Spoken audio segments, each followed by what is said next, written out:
6 মাস না যেতেই ফ্যাসিস্টের ভাষায় কথা বলছে একটি পক্ষ, বললেন মির্জা ফখরুল।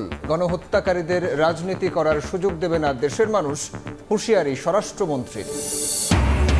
সরকারের বিরুদ্ধে আইনশৃঙ্খলা পরিস্থিতি নিয়ন্ত্রণে ব্যর্থতার অভিযোগ জামায়াতের। কর্তৃত্ববাদী হয়ে ওঠার দাবি, শিক্ষাঙ্গনের সংঘাতে ফ্যাসিবাদ উত্থানের শঙ্কা।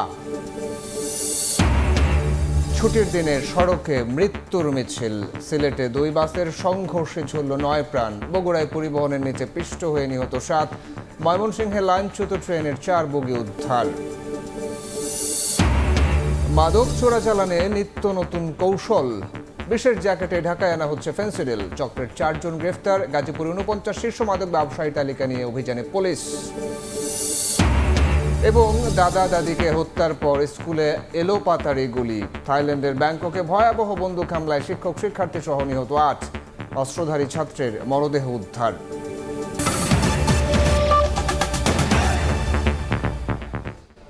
সময় সংবাদের সঙ্গে আছি আমি সাইফুল রুদ্র। 4-5 মাস না যেতেই ফ্যাসিস্টের ভাষায় কথা বলছেন বিরোধীরা, যা গণতন্ত্রের সঙ্গে যায় না বলে মন্তব্য করেছেন স্থানীয় সরকার মন্ত্রী মির্জা ফখরুল ইসলাম আলমগীর। তিনি বলেন, অসহিষ্ণুতা নিয়ে গণতন্ত্র টেকসই করা যায় না। জুলাই সনদ সহ যে কোনো বিষয় নিয়ে সংসদে আলোচনা করা যায়। টেলিভিশন এডিটর্স কাউন্সিলের সেমিনারে তিনি একথা বলেন। এ সময় নির্ভয়ের সত্য প্রকাশে গণমাধ্যমের প্রতি তথ্যমন্ত্রী। একটি স্বাধীন দায়িত্বশীল দেশের বেসরকারি টেলিভিশন চ্যানেলগুলোর সম্পাদক ও সংবাদ প্রধানদের প্ল্যাটফর্ম টেলিভিশন এডিটর্স কাউন্সিলের আয়োজনে টেকসই গণতন্ত্রে গণমাধ্যমের ভূমিকা শীর্ষক সেমিনার শুক্রবার রাজধানীর একটি হোটেলে আয়োজিত সেমিনারে তুলে ধরা হয় সম্পাদকীয় স্বাধীনতার পূর্ণ নিশ্চয়তা সহ 10 দফা নীতিগত প্রস্তাব। টেলিভিশন নীতি নির্ধারকরা বলেন, গণতন্ত্র ও গণমাধ্যম একে অন্যের পরিপূরক। নির্ভয়ে সত্য তুলে ধরা, ক্ষমতার জবাবদিহিতা নিশ্চিত করাই টেকসই গণতন্ত্রে গণমাধ্যমের প্রকৃত শক্তি। কোনো রাজনৈতিক, প্রশাসনিক বা বাণিজ্যিক চাপের বাইরে থেকে সংবাদ মাধ্যম যেন জনস্বার্থে স্বাধীনভাবে কাজ করতে পারে, সেই পরিবেশ রাষ্ট্রকে নিশ্চিত করতে হবে। গণমাধ্যম হলো গণতন্ত্রের অন্যতম প্রধান স্তম্ভ। রেললাইনের 2টি লাইন যেমন একসঙ্গে সমানতালে চললে একটি ট্রেনকে নিরাপদে সঠিক গন্তব্যে পৌঁছে দেয়, তেমনি গণতন্ত্র এবং গণমাধ্যমও পারস্পরিক সহযোগিতা ও নির্ভরশীলতার মাধ্যমে একটি রাষ্ট্রকে সুশাসন, ন্যায় বিচার, উন্নয়নের পথে এগিয়ে নিয়ে যায়। সেমিনারে তথ্য ও সম্প্রচার মন্ত্রী বলেন, বর্তমানে গণমাধ্যমের উপর কোনো গোয়েন্দা চাপ নেই।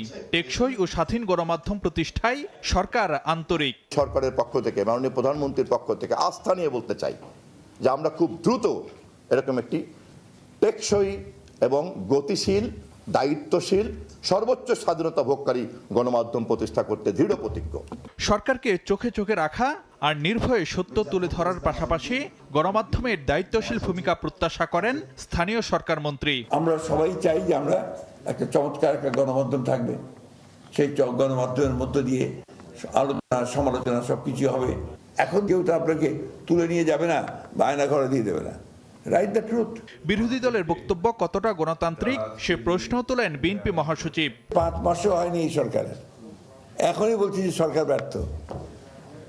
এটাকে আপনি গণতন্ত্রের কোন জায়গায় ফেলবেন? রাস্তায় নেমে আমরা বলছি যে সরকার ব্যর্থ, এই মুহূর্তে পদত্যাগ করতে হবে।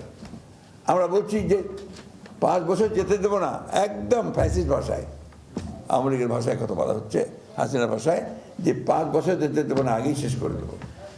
এই ভাষাগুলো তো গণতন্ত্রের ভাষা না।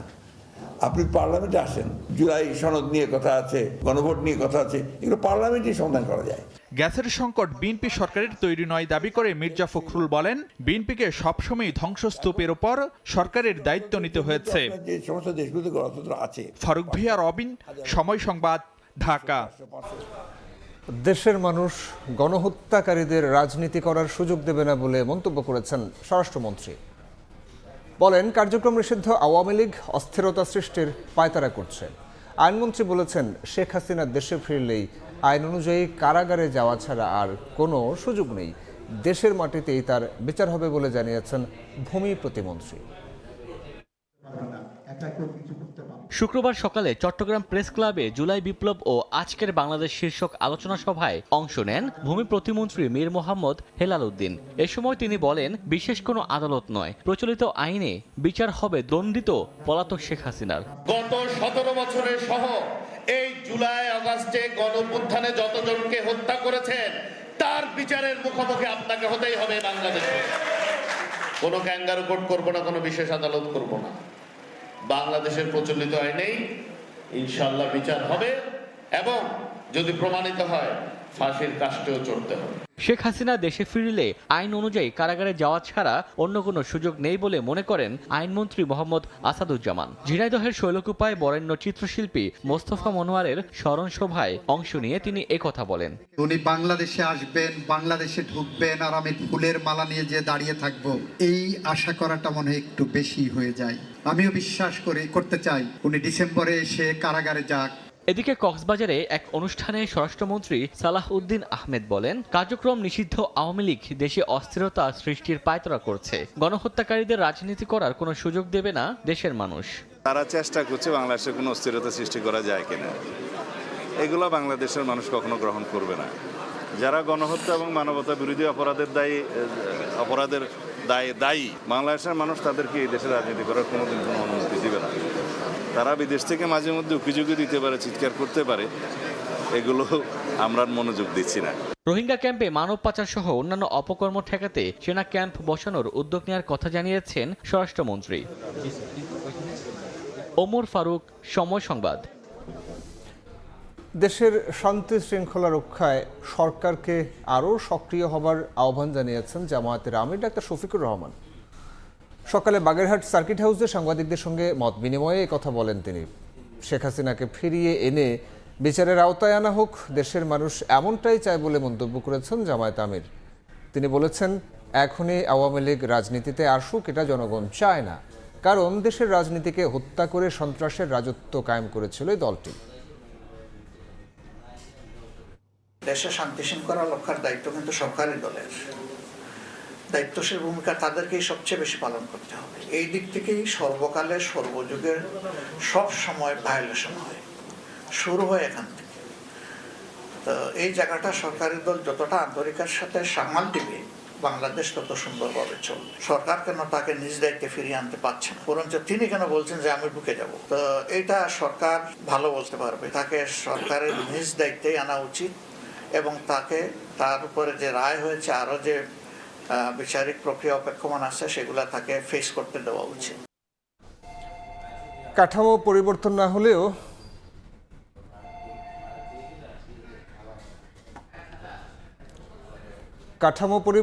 না হলেও বিএনপি ফাঁসিবাদী হয়ে উঠবে মন্তব্য করে জুলাই সনদের বাস্তবায়নের মাধ্যমে দল পরিচালনা না করলে আওয়ামী লীগের মতো তাদেরও দেশ পরিচালনা করা সম্ভব হবে না বলে হুঁশিয়ার করেছেন আহ্বায়ক এনসিপি ও বিরোধী দলীয় চিফ হুইপ নাহিদ ইসলাম। তিনি বলেন, বিকেলে জুলাই গণঅভ্যুত্থান নিয়ে এক চিত্র প্রদর্শনীতে এই হুঁশিয়ারি দিয়েছেন নাহিদ। জুলাই সনদ বাস্তবায়নে সরকার যেমন পিছু হটেছে, তেমনি আওয়ামী লীগকে ঠেকানোর ব্যাপারেও তাদের অবস্থান একই বলেও দাবি করেন এনসিপি আহ্বায়ক। বলেন, সরকারিভাবে যে জুলাই উদযাপন করা হয়েছে তা দলীয়ভাবে হয়েছে। জুলাইকে বিকৃত করা হয়েছে এই উদযাপনে। যদি কাঠামোগত সংস্কার না করা হয়, এই সরকারও স্বৈরাচারী হবে এবং তাদের ভিতর সেই প্রবণতা আছে। ইতিহাসেও আমরা দেখেছি, তারা একটা ব্যর্থ আওয়ামী লীগ হওয়ার চেষ্টা বিভিন্ন সময় করেছে, পারে নাই, জনগণের প্রতিরোধের মুখে পড়েছে। এই রাজনৈতিক সংস্কৃতি পরিবর্তন হবে না যদি গোড়ায় আমরা পরিবর্তন না করি, মৌলিক পরিবর্তন না করি। এটা কোনো ব্যক্তি প্রধানের, সরকার প্রধানের ব্যক্তিগত ইচ্ছার উপরে নির্ভর করে রাষ্ট্র পরিচালিত হয় না। রাষ্ট্রপতি নির্বাচনে প্রার্থী দিতে আগ্রহী নয় জামায়াত।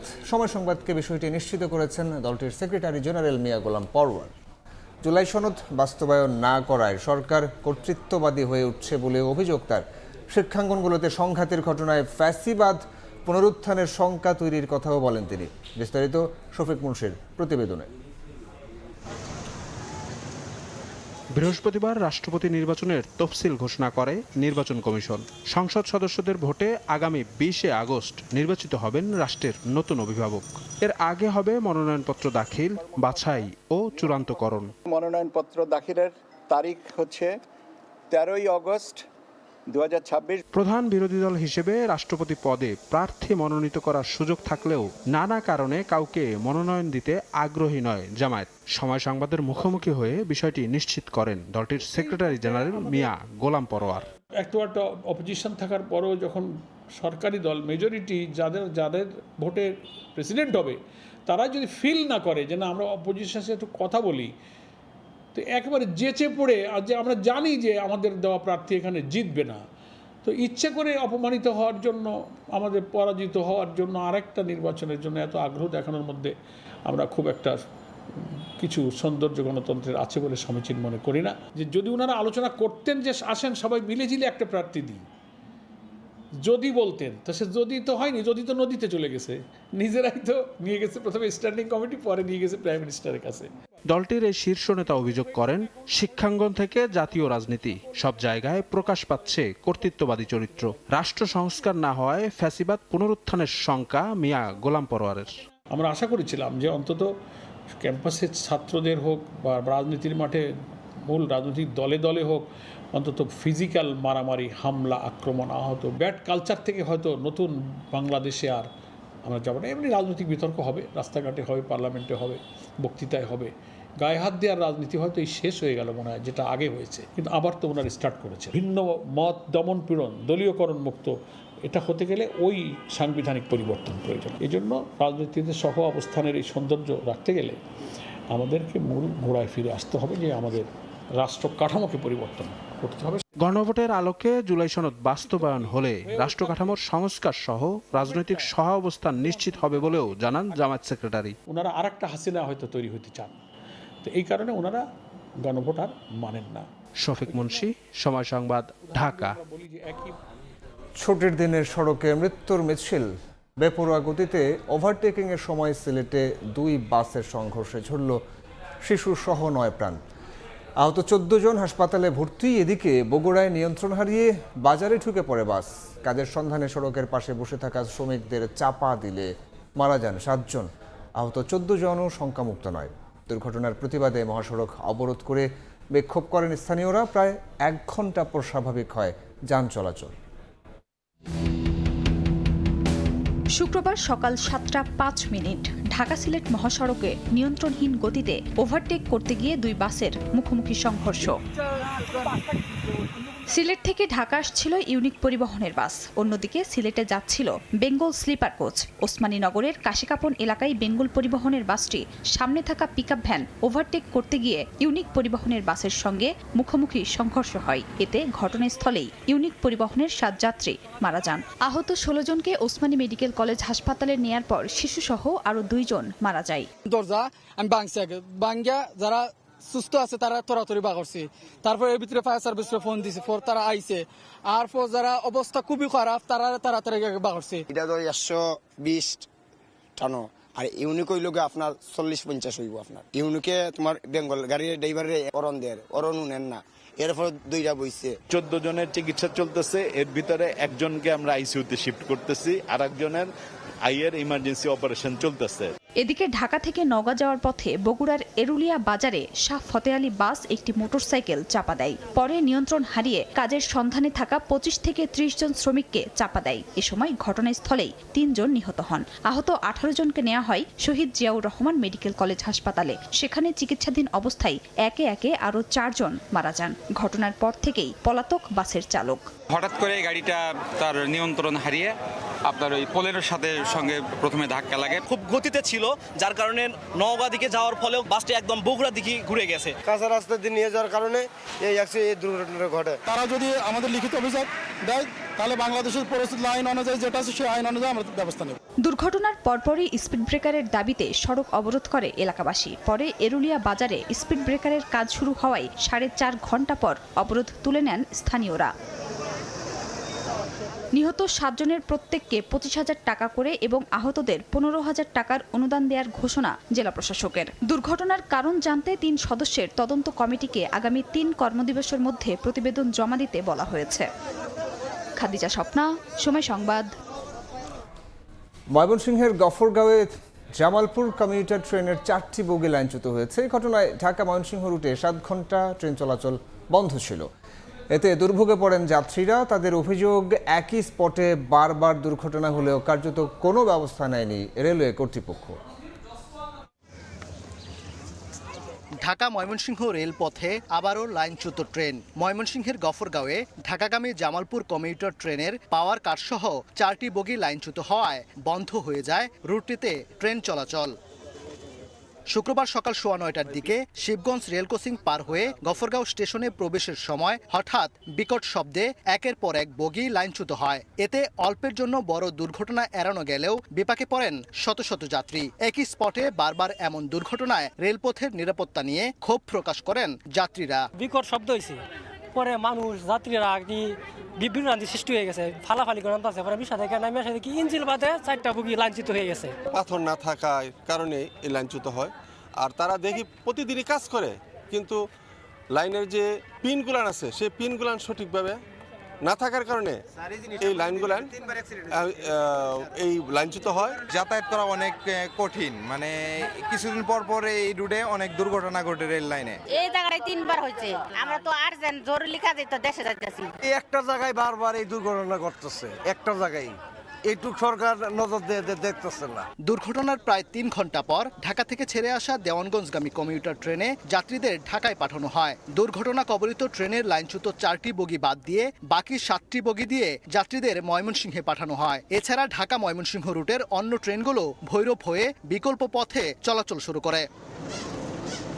রেল কর্তৃপক্ষ জানিয়েছে, লাইনচ্যুতির কারণ খুঁজতে কাজ করছে তদন্ত কমিটি। রেলটা কিভাবে ভাঙছে, এটা পরবর্তীতে এটা কি পড়ে যাওয়ার পরে ভেঙেছে না আগে ভাঙছিল বা কি সমস্যা, এটা দেখতে হবে। ঘটনার 4 ঘন্টা পর বগি উদ্ধারে ময়মনসিংহ ও ঢাকা থেকে আলাদা উদ্ধারকারী ট্রেন ঘটনাস্থলে এসে কাজ শুরু করে। এরপর 2 ঘন্টা উদ্ধার কাজ শেষে 6 ঘন্টা পর উদ্ধার করা হয় লাইনচ্যুত 4 বগি। ওবায়দুল হক, সময় সংবাদ, ময়মনসিংহ। প্রযুক্তি নির্ভর সড়ক ব্যবস্থাপনা ও সড়কে নিরাপত্তা বাড়ানোর উদ্যোগ নিয়েছে সরকার। এর মাধ্যমে শুধু সড়ক দুর্ঘটনা কমানোই নয়, নিরাপদ ও মানবিক সড়ক সংস্কৃতি গড়ে তোলা হবে বলে জানিয়েছেন সড়ক পরিবহন প্রতিমন্ত্রী হাবিবুর রশিদ। রাজধানীতে নিরাপদ সড়ক চাইয়ের মহাসমাবেশে কথা বলেন তিনি। এ সময় সংস্কৃতি মন্ত্রী জানান, সরকার সবাইকে নিয়ে নিরাপদ সড়ক গড়ে তুলতে কাজ করছে। রাজধানীর বাংলাদেশ শিল্পকলা একাডেমির জাতীয় নাট্যশালা মিলনায়তনে শুক্রবার অনুষ্ঠিত হল নিরাপদ সড়ক চাই নিশ্চার 11তম মহাসমাবেশ। শারীরিক অসুস্থতা নিয়েই সমাবেশে উপস্থিত ছিলেন সংগঠনটির প্রতিষ্ঠাতা ইলিয়াস কাঞ্চন। বক্তব্যে নিরাপদ সড়কের জন্য এই ব্যবস্থাপনার সঙ্গে সম্পৃক্ত সবাইকে নিজ নিজ জায়গা থেকে কাজ করার আহ্বান জানান তিনি। আমি বর্তমানে শারীরিকভাবে অসুস্থ। দেশবাসীর কাছে আমার জন্য আন্তরিক দোয়া কামনা করছি। আমার স্বপ্ন আপনাদের কাছে দিয়ে গেলাম। আমি না থাকলেও আপনারা নিরাপদ সড়ক বাস্তবায়ন ভূমিকা রাখবেন। এ সময় নিরাপদ সড়ক ব্যবস্থা গড়ে তুলতে সরকারের জাতীয় কর্মপরিকল্পনা ও 12 দফা সুপারিশ তুলে ধরেন সড়ক পরিবহন প্রতিমন্ত্রী। জানান, সরকারের পাশাপাশি এগিয়ে আসতে হবে সব স্টেক হোল্ডারদেরকেও। প্রযুক্তি নির্ভর সড়ক ব্যবস্থাপনা, তথ্য ভিত্তিক পরিকল্পনা এবং দক্ষ মানব সম্পদ গড়ে তোলার মাধ্যমে সড়ক নিরাপত্তাকে আরো কার্যকর করার উদ্যোগ গ্রহণ করা হয়েছে। আমাদের লক্ষ্য শুধু দুর্ঘটনা কমানো নয়, বরং একটি নিরাপদ, সুশৃঙ্খল ও মানবিক সড়ক সংস্কৃতি প্রতিষ্ঠা করাই আমাদের ঐকান্তিক ইচ্ছা। অনুষ্ঠানে সংস্কৃতি মন্ত্রী বলেন, নিরাপদ সড়কের দাবি কোনো ব্যক্তির নয়, এটি দেশের মানুষের সামগ্রিক নিরাপত্তার দাবি। সরকার সবাইকে নিয়ে নিরাপদ সড়ক গড়ে তুলতে কাজ করছে বলেও জানান তিনি। অন্ন, বস্ত্র, শিক্ষা, চিকিৎসা, বাসস্থান এবং যাতায়াত ব্যবস্থা, এই কয়টা হচ্ছে আমাদের সংবিধানে স্বীকৃত মৌলিক মানবাধিকার। এই মানবাধিকারের প্রশ্নে যেন কাউকে আন্দোলন করতে না হয়, এ দায়িত্ব হচ্ছে রাষ্ট্রের। রাষ্ট্র কাঠামো সেভাবে আমরা নির্মাণ করার চেষ্টা করে যাচ্ছি। সরকারের সহযোগী হয়ে একসঙ্গে কাজ করে সড়কে নিরাপত্তা ফিরিয়ে আনার প্রত্যাশার কথা জানান উপস্থিত অন্যান্য অতিথিরা। আমরা যখন নিরাপদ সড়ক শুরু করি। ফারিয়া ফারুকি, সময় সংবাদ, ঢাকা। ফুটপাত দখলের চিত্র রাজধানীতে নতুন কিছু নয়, তবে এখন আর ফুটপাত নয়, দখলের শিকার মূল সড়কের অর্ধেকই। কোথাও অস্থায়ী দোকান, কোথাও রিকশার গ্যারেজ, কোথাও আবার পরিবহনের স্ট্যান্ড। এতে সড়ক সংকুচিত হয়ে রাজধানীতে বেড়েই চলেছে যানজটের ভোগান্তি। নষ্ট হচ্ছে কর্মঘণ্টা, বাড়ছে জ্বালানি ও অর্থের অপচয়। বিশেষজ্ঞরা বলছেন, সমস্যা সমাধানে শুধু উচ্ছেদ নয়, প্রয়োজন সমন্বিত পরিকল্পনার মাধ্যমে স্থায়ী সমাধান। বিস্তারিত রিমো সিদ্দিকের রিপোর্ট।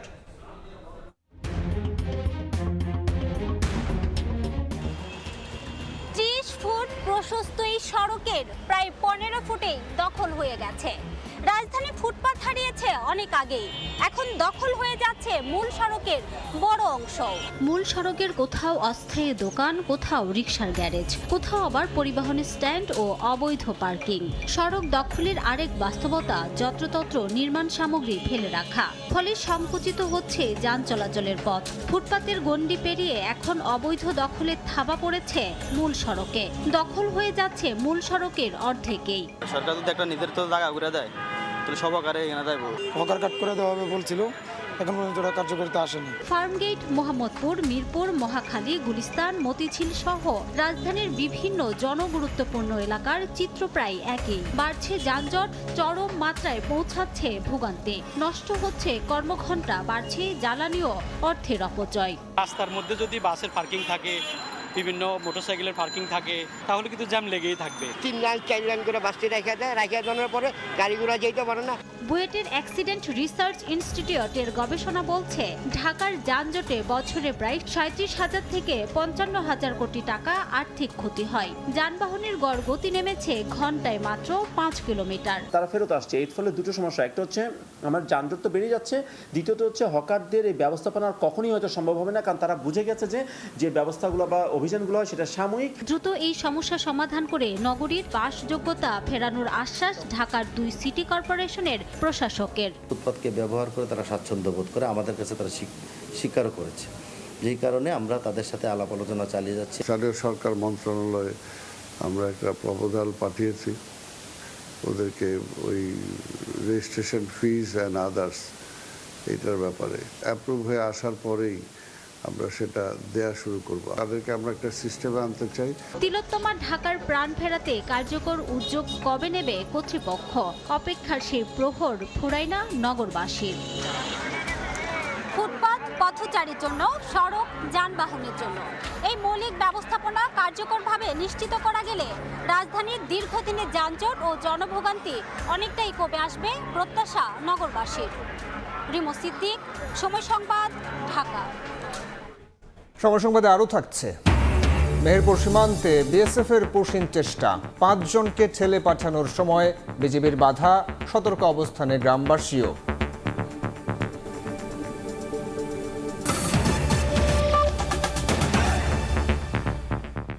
ছুটির দিনে জুলাই গণঅভ্যুত্থান স্মৃতি জাদুঘরে দর্শনার্থীর ভিড়। এই মুহূর্তে সেখানে আছেন সহকর্মী মাইমুনা হায়দার চৌধুরী। সরাসরি যাচ্ছি তার কাছে। মাইমুনা, আর অল্প সময়ের পরেই আসলে এই স্মৃতি জাদুঘরের দরজা বন্ধ হয়ে যাবে, কিন্তু এখনো হাজারো মানুষের পদচারণায় মুখর জুলাই গণঅভ্যুত্থানের স্মৃতি জাদুঘর। এক সময়ের এই ক্ষমতার কেন্দ্রবিন্দুতে যে গণভবনটি ছিল তা আসলে এখন পরিণত হয়েছে জনতার জাদুঘরে। আমরা দেখতে পেয়েছি যে সকাল থেকেই আসলে অনেকে অপেক্ষা করছিলেন কখন তারা এই ফ্যাসিবাদের যে নিদর্শনগুলো রয়েছেন তা চাক্ষুষ সেইটিকে দেখবেন, এবং একই সঙ্গে আসলে তাদের সকলে বিভিন্ন জায়গা থেকে এসেছেন। এখানে ভেতরে রয়েছে আয়নাঘর সহ তৎকালীন স্বৈরশাসকের যে নির্যাতনের বিভিন্ন নিদর্শনগুলো রয়েছে সেগুলো রয়েছে। এই মুহূর্তে আমরা এখানে দেখতে পাচ্ছি যে প্রতীকী গণকবর এখানে রয়েছে, যেখানে জুলাই গণঅভ্যুত্থানে শহীদ হওয়া সকলের নামও দেয়া রয়েছে। এছাড়াও বিভিন্ন সময়ে গুম হওয়া মানুষদের বিভিন্ন নিদর্শন, নাম, এছাড়াও 24-এর অভ্যুত্থানে বিভিন্ন যে স্মৃতিগুলো রয়েছে সেই স্মারকগুলো বিভিন্ন জায়গায় আসলে সাজানো রয়েছে। একই সঙ্গে দেয়ালে গ্রাফিতি, এছাড়াও শেখ হাসিনার ব্যবহার্য বিভিন্ন জিনিসপত্রগুলো আসলে জাদুঘরের ভেতরে আমরা দেখেছি। এবং এখানে যারা বিভিন্ন জায়গা থেকে ছুটে এসেছেন তারা বলছেন তারা আসলে চান যে শেখ হাসিনাকে দেশে এনে বিচার যেন করা হয়। এছাড়াও তারা বলছেন যে শুধুমাত্র আসলে এই উত্তর প্রজন্মকে স্বৈর শাসকের বিষয়ে জানাতে তারা এখানে চলে এসেছেন, ছুটে এসেছেন বিভিন্ন জায়গা থেকে। আমরা দেখেছি যে এখানে জুলাই যোদ্ধা, আহত যোদ্ধা, এমনকি অনেক শহীদের পরিবারও এসেছেন। ছুটির দিন উপলক্ষে আসলে লোকের পদচারণা অনেক বেশি ছিল এবং অনেক বেশি মানুষ এসেছেন। তবে তারা আসলে যেটি ক্ষোভও জানিয়েছেন কর্তৃপক্ষের অব্যবস্থাপনা নিয়ে, এবং একই সঙ্গে তারা বলছেন যে যাতে করে এর পরবর্তী সময়ে, যেহেতু এটি স্মৃতি বিজড়িত জাদুঘর এবং এটি যেহেতু পুরো প্রজন্মকে জানাতে হবে, তার জন্য তারা আসলে কর্তৃপক্ষের ব্যবস্থাপনাকে আরও বেশি শৃঙ্খলায় আনার বিষয়ে বারবার অনুরোধ জানিয়েছেন। তো এই ছিল আমার কাছে জুলাই গণঅভ্যুত্থান স্মৃতি জাদুঘর থেকে সবশেষ তথ্য। উদ্বোধনের পর থেকেই জুলাই স্মৃতি গণঅভ্যুত্থান জাদুঘর দেখতে দর্শনার্থীরা ভিড় করছেন, আর সেই খবরাখবর জানাতে আমাদের সঙ্গে যুক্ত হয়েছিলেন সহকর্মী মাইমুনা হায়দার চৌধুরী। দেখছেন সময় সংবাদ। মেহেরপুর সীমান্ত দিয়ে 5 জনকে পুশিনের চেষ্টা করেছে বিএসএফ, তবে বিজিবির বাধায় ব্যর্থ হয়েছে। বিজিবি জানায় ভোর 4টার দিকে ভারত থেকে কাঁটা তারের সীমান্ত এলাকার ওপারে গাংনী উপজেলার ধলা বিউপি এলাকায় বেশ কয়েকজনকে আসতে দেখা যায়। এ সময় তাদের বাধা দেয় বিজিবি। পরে তারা ভারতীয় ভূখণ্ডে অবস্থান নেয়। অনুপ্রবেশকারীদের মধ্যে 4 জন পুরুষ ও 1 জন নারী রয়েছেন। সীমান্তের বাংলাদেশ অংশে ধলা বিজিবি বিউপি এবং ভারত অংশে বারুইপোতা বিএসএফ ক্যাম্প অবস্থিত। রাজধানীর গুলশানে বাসভবনে লাগা আগুনে অসুস্থ হয়ে হাসপাতালে ভর্তি হয়েছেন ঢাকায় নিযুক্ত পাকিস্তান হাইকমিশনার ইমরান হায়দার ও তার স্ত্রী নাইমা হায়দার। বৃহস্পতিবার ভোরে আগুন লাগার পর তাদের কন্টিনেন্টাল হাসপাতালে ভর্তি করা হয়। ফায়ার সার্ভিসের বারিধারা স্টেশন আগুনটির বিষয়টি নিশ্চিত করেছেন।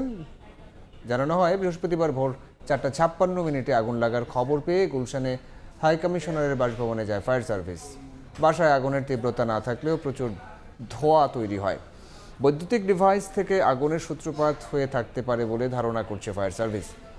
ধোঁয়ায় অসুস্থ বোধ করায় হাইকমিশনার ও তার স্ত্রীকে হাসপাতালে নেওয়া হয়। এদিকে পাকিস্তান হাইকমিশন থেকে জানানো হয় ইমরান হায়দার সম্পূর্ণ স্থিতিশীল এবং ভালো আছেন।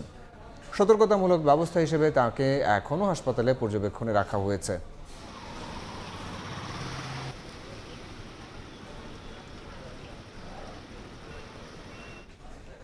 যাওয়ার পথে প্রথমে লিবিয়ায় বন্দী হন মাদারীপুরের যুবক রাজীব মিয়া, পরে তাকে নির্যাতন করে মাফিয়া চক্র। আদায় করা হয় মুক্তিপণের লাখ লাখ টাকা।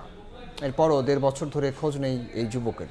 সন্তানের খোঁজ না পেয়ে দিশেহারা তার পরিবার। তবে অপরাধীদের আইনের আওতায় আনার কথা জানিয়েছে পুলিশ। সঞ্জয় কর্মকার অভিজিতের রিপোর্ট, ছবি তুলেছেন শাহাদাত আকুন।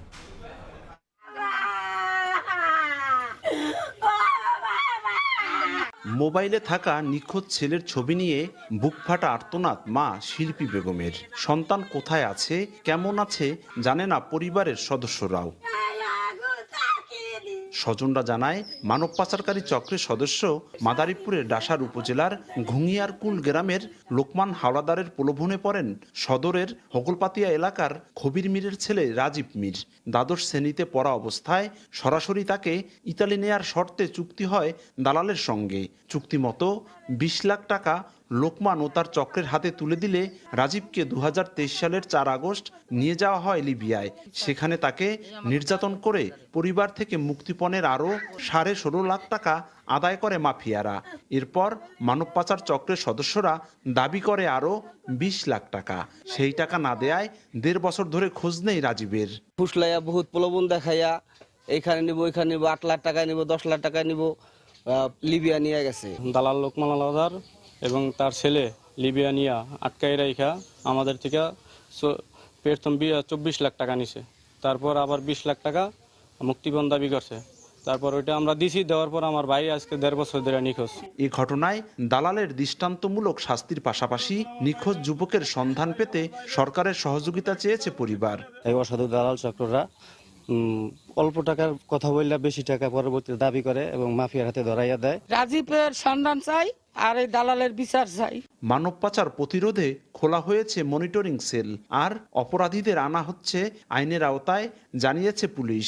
এই সেলের কাজ হবে এই সকল যারা ভুক্তভোগী রয়েছে তাদেরকে নিয়ে কাজ করা এবং যারা চিহ্নিত মানব পাচারকারী তাদের ডাটাবেস তৈরি করা এবং তাদের বিরুদ্ধে যেন খুব দ্রুত আইনগত ব্যবস্থা নেওয়া যেতে পারে সেই সকল কার্যক্রম গ্রহণ করা।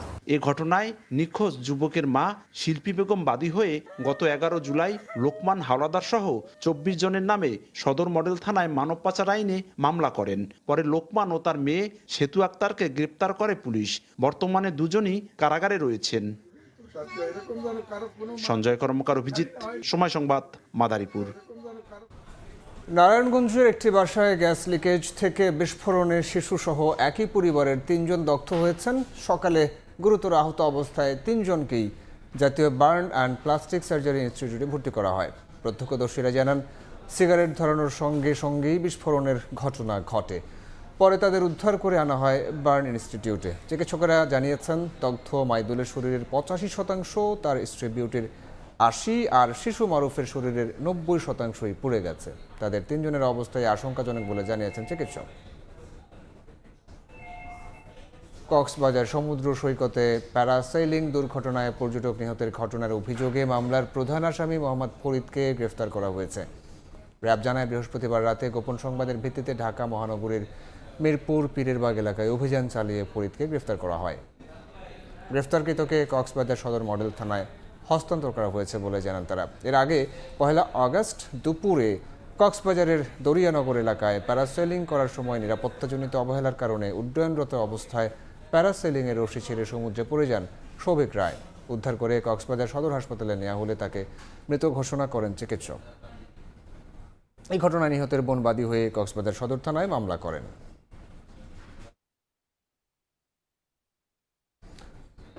নাটোরে বিমান ও পর্যটন মন্ত্রী এবং জাতীয় সংসদের হুইপের পথসভায় হামলার চেষ্টার সময় পিস্তলসহ এক যুবককে আটক করা হয়েছে। পুলিশ জানায়, নাটোরের উত্তরা গণভবন এলাকায় বিমান ও পর্যটন মন্ত্রী আফরোজা খানম রিতা ও জাতীয় সংসদের হুইপ রুহুল কুদ্দুস তালুকদার দুলুর পথসভা ছিল। পথসভায় বক্তব্য শেষে স্টেজ থেকে নামার সময় হুইপকে লক্ষ্য করে 2 বার গুলি করার চেষ্টা করে ওই যুবক। তার নাম পরিচয় এখনও নিশ্চিত করতে পারেনি পুলিশ, তবে তাকে ডিবি হেফাজতে নিয়ে জিজ্ঞাসাবাদ করা হচ্ছে বলে সময় সংবাদে আরও থাকছে। হরমুজ প্রণালী চালু করতে চুক্তি চূড়ান্তের পথে ইরান ওমান। 60 দিনের জন্য জলপথ খুলতে প্রাথমিক সমঝোতায় 2 দেশ। ইরানের বিরুদ্ধে সমুদ্র অবরোধ জোরদার যুক্তরাষ্ট্রের। সেপ্টেম্বরে অনুষ্ঠিতব্য জাতিসংঘের 81তম সাধারণ পরিষদের অধিবেশনে যোগ দিতে যুক্তরাষ্ট্র সফরে যাচ্ছেন প্রধানমন্ত্রী তারেক রহমান। প্রধানমন্ত্রীর ক্যালিফোর্নিয়ার সান ফ্রান্সিসকো সফরের সম্ভাবনা রয়েছে বলে জানা গেছে। এই সফর ঘিরে দলীয় নেতাকর্মী ও প্রবাসী বাংলাদেশিদের মধ্যে বিরাজ করছে ব্যাপক উৎসাহ উদ্দীপনা। যুক্তরাষ্ট্র থেকে লস্কর আল মামুনের রিপোর্ট। বাংলাদেশ 99। জাতিসংঘের সাধারণ পরিষদের 81তম অধিবেশনের সভাপতি নির্বাচিত হয়েছেন বাংলাদেশের পররাষ্ট্রমন্ত্রী ডক্টর খলিলুর রহমান। তার সভাপতিত্বেই সাধারণ পরিষদের অধিবেশনে ভাষণ দেবেন প্রধানমন্ত্রী তারেক রহমান, যা বিশ্ব দরবারে বাংলাদেশকে নিয়ে যাবে এক অনন্য উচ্চতায়। কূটনৈতিক ও দলীয় সূত্র জানায়, 21 সেপ্টেম্বর প্রধানমন্ত্রীর নিউ ইয়র্কে পৌঁছানোর সম্ভাবনা রয়েছে।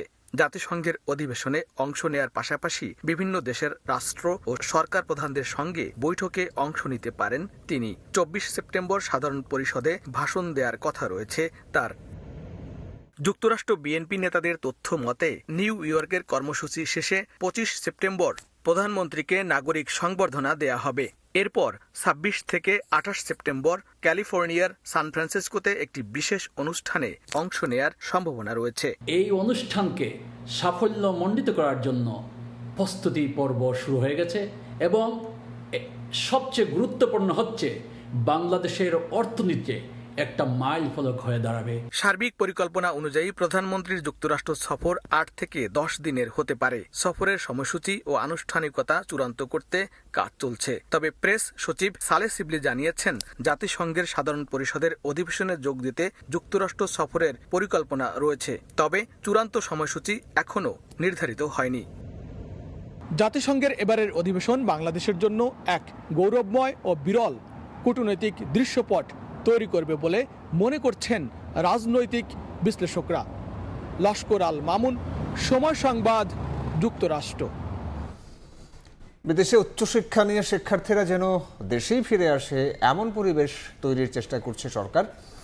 দুপুরে রাজধানীর হোটেল সোনারগাঁওয়ে ফ্যাট ক্যাব আয়োজিত আন্তর্জাতিক শিক্ষা এক্সপো উদ্বোধনী অনুষ্ঠানে একথা বলেন পররাষ্ট্র প্রতিমন্ত্রী শামা ওবায়েদ।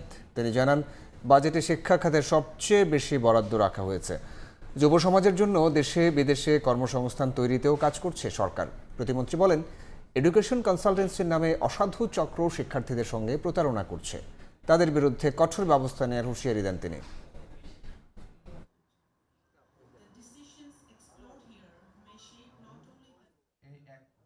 মাননীয় প্রধানমন্ত্রী উনি বদ্ধপরিকর। আমাদের একটা জনগোষ্ঠী আছে, ইয়াং পপুলেশন আছে, তাদের জন্য 1-1.5 বছরের মধ্যে যথেষ্ট পরিমাণে কর্মসংস্থান ব্যবস্থা করতে, এবং সেই কর্মসংস্থান দেশে এবং বিদেশে দুই জায়গাতেই।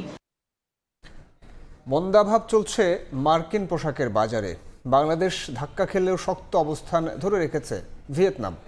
পতনে চীনের হারানোর বাজার দখলে এগিয়েছে ভারত ও কম্বোডিয়া। এ তথ্য জানিয়েছে যুক্তরাষ্ট্রের বাণিজ্য দফতর অ্যাটেক্সা। মন্দাভাব মার্কিন পোশাকের বাজারে। চলতি বছরের প্রথম 6 মাসে বিশ্ববাজার থেকে $3,508 কোটি 72 লাখ ডলারের পোশাক আমদানি করেছে যুক্তরাষ্ট্র, যা 2025 সালের একই সময়ের তুলনায় 8.04% কম। গেল জানুয়ারি থেকে জুন এই 6 মাসে 557 কোটি 2 লাখ ডলারের চীনা পোশাক আমদানি করেছে মার্কিন যুক্তরাষ্ট্র, এক বছর আগের তুলনায় যা 37.69% কম।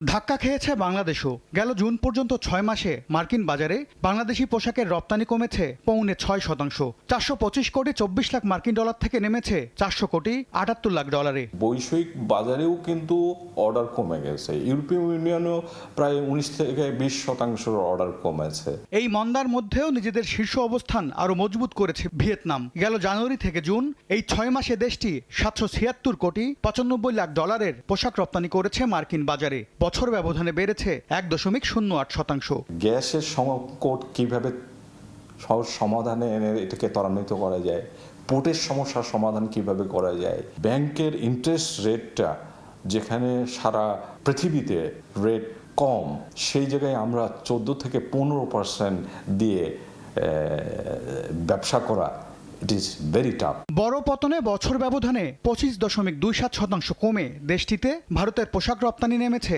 212 কোটি 20 লাখ ডলারে। MS আরিফিন, সময় সংবাদ, ঢাকা। সাপ্তাহিক ছুটির দিনে সবজির বাজারে কিছুটা স্বস্তি মিলছে। কমেছে বেশিরভাগ সবজির দাম, তবে বেড়েছে ডিম ও মুরগির দাম। বৈরী আবহাওয়ায় উৎপাদন ব্যাহত হওয়ায় ডিমের দাম বেড়েছে বলে দাবি বিক্রেতাদের। এদিকে সরবরাহ বাড়ায় প্রায় 200 টাকা কমেছে কাঁচামরিচের দাম। বৈরী আবহাওয়ার অজুহাতে মাসখানেক অস্থিরতার পর স্বস্তি ফিরেছে সবজির বাজারে। সাপ্তাহিক ছুটির দিন কারওয়ান বাজারে দেখা যায় কমেছে সব সবজির দাম। প্রতি কেজি চিচিঙ্গা 40, শসা 50, পটল ও ঢ্যাঁড়স 60, করলা 70, গাজর এবং বরবটি 100, আর বেগুন ও টমেটো বিক্রি হচ্ছে 120 টাকা কেজি দরে। এদিকে গত সপ্তাহে খুচরা পর্যায়ে 400 টাকা কেজিতে বিক্রি হওয়া কাঁচামরিচ এখন পাওয়া যাচ্ছে 180 থেকে 200 টাকায়। আমদানির কারণে দাম কমেছে বলে জানান বিক্রেতারা। ইন্ডিয়া মরিচ আসার কারণে দাম একটু নিয়ন্ত্রণে আসছে। সিজন মাঝে মাঝে সব মালে সব তরকারি আইতেছে, ওই জন্য একটু দাম একটু কম। বন্যা ছিল এই কারণে দাম বাড়তেছিল, বন্যা শেষ হয়েছে একটু দাম কমছে। তবে ডিমের বাজার এখনো চড়া। বাজারে খুচরা পর্যায়ে 10 টাকা বেড়ে লাল ডিম বিক্রি হচ্ছে প্রতি ডজন 150 টাকায়, আর সাদা ডিম 140 টাকা। বিক্রেতারা জানান বৈরী আবহাওয়ার কারণে উৎপাদন কমায় প্রভাব পড়েছে বাজারে। লাল ডিম আমরা গেছে সপ্তাহে আপনি বিক্রি করছিলাম 140 টাকা ডজন, এই সপ্তাহে আমরা লাল ডিম বিক্রি করতেছি আপনার 150 টাকা। সাদাটা বেচছি আমরা গেছে সপ্তাহে 130 টাকা। বাজার মনিটরিং করতে হবে, নাহলে তো নিত্য প্রয়োজনের উপর দাম লাগামহীন বাড়তেছে, মানুষের আয় তুলনা আয় তো বাড়তেছে না। শুধু ডিম নয়, ঊর্ধ্বমুখী মুরগির বাজারও কেজিতে 20 টাকা বেড়ে পোলট্রি 190 থেকে 200 টাকা, সোনালী 350 এবং লেয়ার মুরগি 380 টাকা কেজিতে বিক্রি হচ্ছে। গ্যাসের সংকট দেখা দিচ্ছে, এই কারণে মুরগির দাম বাড়ছে। গাড়িতে মালটা আসে, গাড়িতে গাড়ির রেট বেশি। সিন্ডিকেট করে জিনিসপত্রের দাম বাড়ায় ইচ্ছাকৃতভাবে, বিশেষ করে মুরগির ডিমের দামও বেড়ে গেছে। বাজারে মুদি পণ্যের বেশিরভাগের দাম আগের মতো থাকলেও কিছুটা বাড়তি সুগন্ধি চাল ও সরিষার তেলের দাম। শিমুল হোসেন, সময় সংবাদ, ঢাকা। এবারে দেশের বাইরের খবর। থাইল্যান্ডের ব্যাংককে স্কুলে বন্দুক হামলায় প্রাণ গেল 6 শিক্ষার্থীর। আহত আরও 15 জন। ঘটনাস্থল থেকে সন্দেহভাজন হামলাকারী এক ছাত্রের মরদেহ উদ্ধার করা হয়। স্কুলে হামলার আগে নিজের দাদা দাদিকেও হত্যা করে এই বন্দুকধারী। এই ঘটনায় পুরো এলাকায় ছড়িয়ে পড়েছে আতঙ্ক।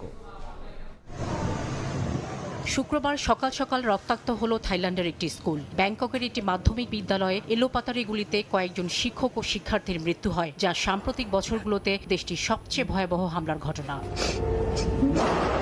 শ্রেণীকক্ষের ভেতর থেকে ধারণ করা ভিডিওতে দেখা যায় গুলি শব্দে আতঙ্কিত শিক্ষার্থীরা টেবিলের নিচে আশ্রয় নিচ্ছে। ব্যাংকক পুলিশ জানায়, স্কুলের ভেতরে মেঝেতে একটি বন্দুক এবং একাধিক রাউন্ড গুলি ছড়িয়ে ছিটিয়ে ছিল। ভয়ঙ্কর সেই ঘটনার অভিজ্ঞতা তুলে ধরেন ছাত্ররা। আমরা 5 নম্বর বিল্ডিংয়ে কিছু শব্দ শুনলাম এবং এরপর কি হলো সে সম্পর্কে আমাদের কোনো ধারণা ছিল না। প্রথমে আমি ভেবেছিলাম সেগুলো বাজি ফোটানোর শব্দ অথবা কেউ জোরে কিছুতে আঘাত করছে, কিন্তু তারপর আমরা বুঝতে পারলাম আসল ঘটনা। আমার মনে হয়নি ওটা বন্দুকের শব্দ। এরপর আমরা শৌচাগারে গেলাম, ভেবেছিলাম সব শেষ হয়ে গেছে। তখন একজন শিক্ষক চিৎকার করে বললেন, তাড়াতাড়ি দৌড়ে এদিকে আসো। ঘটনার পর স্কুল প্রাঙ্গণ থেকে কর্মী ও শিক্ষার্থীদের দ্রুত সরিয়ে নেওয়া হয়। এদিকে থাইল্যান্ডের জনস্বাস্থ্যমন্ত্রী জানিয়েছে, স্কুলে হামলার আগে নিজের দাদা দাদিকে হত্যা করে সন্দেহভাজন বন্দুকধারী। পুলিশ বলছে, হামলায় ব্যবহার করা বন্দুকটি তার দাদার। শাফিনা সুলতানা, সময় সংবাদ। হরমুজ প্রণালী পুনরায় চালু করতে চুক্তি চূড়ান্তের পথে ইরান ও ওমান। 60 দিনের জন্য জলপথ খুলতে প্রাথমিক সমঝোতায় পৌঁছেছে এই দুই দেশ। প্রস্তাবিত চুক্তিতে শত্রু দেশগুলোর জাহাজ চলাচলে তেহরানের নিষেধাজ্ঞার ইঙ্গিত দিয়েছে ইরানের রাষ্ট্রীয় গণমাধ্যম। এদিকে ইরানের বিরুদ্ধে সমুদ্র অবরোধ জোরদার করেছে যুক্তরাষ্ট্র। বিশ্বের অন্যতম গুরুত্বপূর্ণ নৌপথ হরমুজ প্রণালী আবার চালুর উদ্যোগ নিয়েছে ইরান ও ওমান। 60 দিনের জন্য প্রণালীটি খুলতে প্রাথমিক সমঝোতায় পৌঁছেছে দুই দেশ। ঘনিষ্ঠ সূত্রের বরাতে এ তথ্য জানিয়েছে সৌদি আরব ভিত্তিক সংবাদ মাধ্যম আল হাদাত ও আল আরাবিয়া। এ বিষয়ে তেহরানের অনুমোদন মিললে কয়েকদিনের মধ্যে ঘোষণা আসতে পারে। এদিকে ইরানের বিরুদ্ধে সমুদ্রপথে অবরোধ আরও জোরদার করেছে যুক্তরাষ্ট্র। মার্কিন সেন্ট্রাল কমান্ড বা সেন্টকম জানিয়েছে, অবরোধ কার্যকর রাখতে 49টি বাণিজ্যিক জাহাজকে ইরানি বন্দর এড়িয়ে অন্য পথে পাঠানো হয়েছে। এছাড়া 2টি জাহাজ অচল করে দেওয়ার পাশাপাশি আরও 2টি জাহাজের তল্লাশি চালানোর কথাও জানিয়েছে তারা।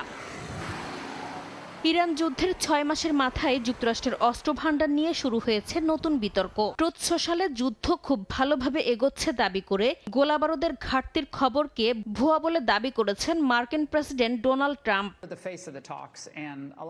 যুদ্ধ শেষের প্রক্রিয়া ধীরগতির জন্য ইরানের বিভক্ত রাজনৈতিক ব্যবস্থাকে দায়ী করেছেন মার্কিন vice president JD Vance. Fox নিউজকে তিনি বলেন, ইরানে এক পক্ষ যুদ্ধের অবসান চাইলেও আরেক পক্ষ সংঘাত চালিয়ে যেতে চায়। এদিকে ইরানে সরকার পরিবর্তনের পরিকল্পনা ব্যর্থ হওয়ায় মোসাদের 2 শীর্ষ কর্মকর্তাকে সরিয়ে দেওয়া হয়েছে বলে দাবি করেছে ইসরায়েলি গণমাধ্যম। নাসরিন রুমি, সময় সংবাদ। খেলার খবর। বাংলাদেশের প্রস্তুতি ম্যাচের খবর এবার। ডারউইনে প্রস্তুতি ম্যাচের দ্বিতীয় দিন শেষে 73 রানে পিছিয়ে আছে বাংলাদেশ। এর আগে নিজেদের প্রথম ইনিংসে 355 রানে অল আউট হয় স্বাগতিক ক্রিকেট অস্ট্রেলিয়া একাদশ। জবাবে ব্যাটিংয়ে নেমে 19 রান তুলতেই 2 উইকেট হারিয়েছে শান্তর দল। দ্বিতীয় দিনের শুরুতেই জশ ফিলিপের উইকেট তুলে নেন হাসান মাহমুদ। অধিনায়ক কার্টিস প্যাটারসন ও জ্যাক ক্লাইন্টন চতুর্থ উইকেটে 73 রান যোগ করেন। তবে 13 রানের ব্যবধানে 2 সেট ব্যাটসম্যানের উইকেট তুলে নিয়ে লিড নেওয়ার সম্ভাবনা জাগায় বাংলাদেশ। 139 রানে 5 উইকেট হারানো স্বাগতিকদের ম্যাচে ফেরান উইলি ও জ্যাক ডোরান। ষষ্ঠ উইকেটে এই জুটি ব্যাট থেকে আসে 167 রান। দিনের শেষ সেশনে এই দলকে ব্রেক থ্রু এনে দেন মেহেদী মিরাজ। 76 রান করা ডোরান ও ওয়াদিয়াকে সাজ করে ফেরান এই অলরাউন্ডার। তবে সেঞ্চুরি তুলে নিয়ে দলের লিড বাড়িয়ে নিতে সহযোগিতা করেন উইলি। শেষ পর্যন্ত 355 রানে অল আউট হয় স্বাগতিকরা। বাংলাদেশের হয়ে 4 উইকেট নেন হাসান মাহমুদ। জবাবে ব্যাটিংয়ে নেমে আউট হয়েছেন সাদমান ইসলাম ও মুমিনুল হক।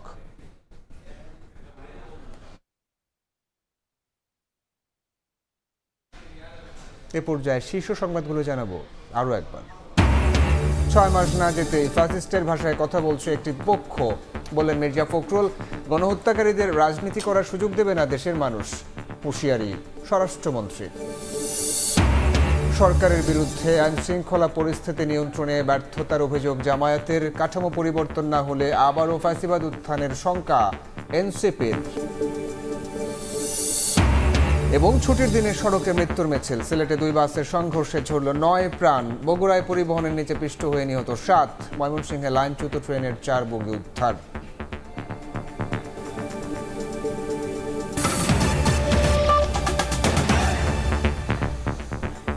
এই ছিল বিকেল 5টার সময় সংবাদ। এরপর বাংলা সময় নিয়ে সঙ্গে থাকবেন সহকর্মী সাবরিনা মজুমদার। ধন্যবাদ আপনাকে। বাংলার সময় নিয়ে আসছে কিছুক্ষণ পর, সঙ্গেই থাকুন সময়ের।